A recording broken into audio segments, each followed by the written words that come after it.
Friends, Bharat বনাম ইংল্যান্ডের চতুর্থ টেস্ট ম্যাচের প্রথম দিনের ভারতের ব্যাটিংয়ের সম্পূর্ণ হাইলাইটস দেখতে চাইলে ভিডিওটি সম্পূর্ণ দেখুন।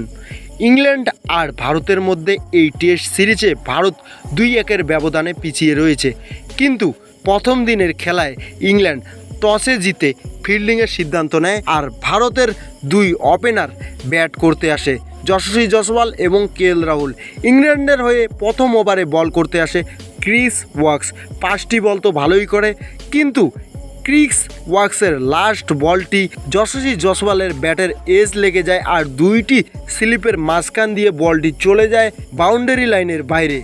তারপর দ্বিতীয় ওভারে বল করতে আসে জোফরা আর্চার আর তার 4 নম্বর বলে সিঙ্গেল নিয়ে নেয় কেএল রাহুল। তারপর আবার তৃতীয় নাম্বার বল করতে আসে ক্রিস ওয়াকস, তার 4 নম্বর বলে 4 মেরে দেয় কেএল রাহুল।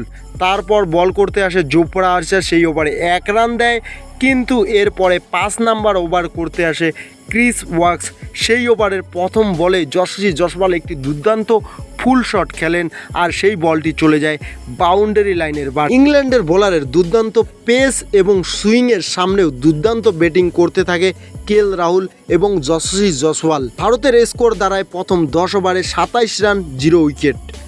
ভারতের দুই ওপেনার ইংল্যান্ডের পেসারের উপর ডমিনেট করতে থাকে আর লাঞ্চ পর্যন্ত বিধ্বংসী ব্যাটিংয়ের দাপটে 0 উইকেটে 78 রানের পার্টনারশিপ গড়ে তুলে ভারতের দুই ওপেনিং ব্যাটসম্যান। কিন্তু লাঞ্চের কিছুক্ষণ পরেই ক্রিস ওয়াকসের 30 নাম্বার ওভারে কেএল রাহুল ক্যাচ আউট হয়ে যায়। সে তার শরীরের দিকে দূরে সরে যায়। এ মুভমেন্টের কারণে এটি আরও জটিল হয়। থার্ড স্লিপে ক্রলির দিকে বলটি চলে যায় আর 98 বলে 44 রান করে আউট হয়ে যায় ভারতের ওপেনার কেএল রাহুল।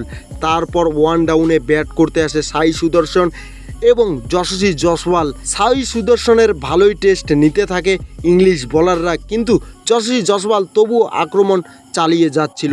তারপর 41 নাম্বার ওভারে বল করতে আসে ডসন আর ডসনের ফ্রন্ট ফুটে ডিফেন্স করতে গিয়ে ভারতের ওপেনিং ব্যাটসম্যান যশস্বী জয়সওয়াল প্রথম স্লিপে ক্যাচ দিয়ে দেয় আর একটি সহজ ক্যাচ ধরে নেয় ইংল্যান্ডের প্লেয়ার আর সেখানে 107 বলে 58 রান করে যশস্বী জয়সওয়াল আউট হয়ে যায়। ভারতের স্কোর তখন 121 রানে 2 উইকেট। তারপর 4 নম্বরে ব্যাট করতে আসে ভারতীয় টিমের ক্যাপ্টেন শুভমন গিল। এখন মাঠে গুজরাট লায়ন্সের দুই ওপেনিং ব্যাটসম্যান, তাদের উপরে অনেক ভরসা রয়েছে আর ভারতের একটি মজবুত পজিশনে পৌঁছে দেওয়ার আশা রাখছে। তারপর বন্ধু 50 নাম্বার করতে আসে ইংল্যান্ডের ক্যাপ্টেন স্টোকস আর এই ওভারে এমন কিছু ঘটে যায় ভারতের ক্রিকেট প্রেমীর মন ভেঙে দেয়। হ্যাঁ বন্ধু, বেন স্টোকসের বল সোজাসুজি গিয়ে শুভমন গিলের প্যাডে লাগে আর তাকে এলবিডব্লিউ আউট দেওয়া হয়।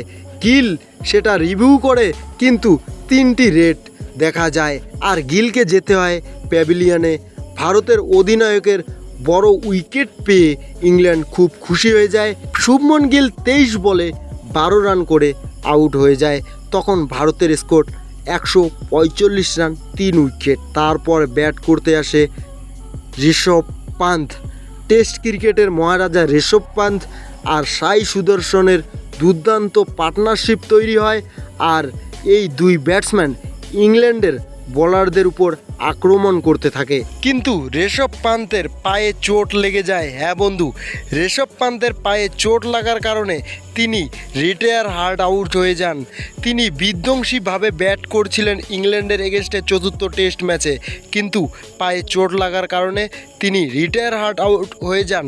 তারপর সাই সুদর্শন তিনিও 61 রানে আউট হয়ে যান। তারপর শার্দুল ঠাকুর এবং রবীন্দ্র জাদেজার মধ্যে একটি পার্টনারশিপ তৈরি হয়। দুইজনেই 19-19 রান করে পিচের মধ্যে রয়েছেন আর প্রথম দিনের খেলা শেষ 264 রান, 4 উইকেট। বন্ধু, এই ছিল ভারত বনাম ইংল্যান্ডের চতুর্থ টেস্ট ম্যাচের প্রথম দিনের হাইলাইটস। ভিডিওটি ভালো লাগলে লাইক করবেন, চ্যানেলটিকে সাবস্ক্রাইব করবেন।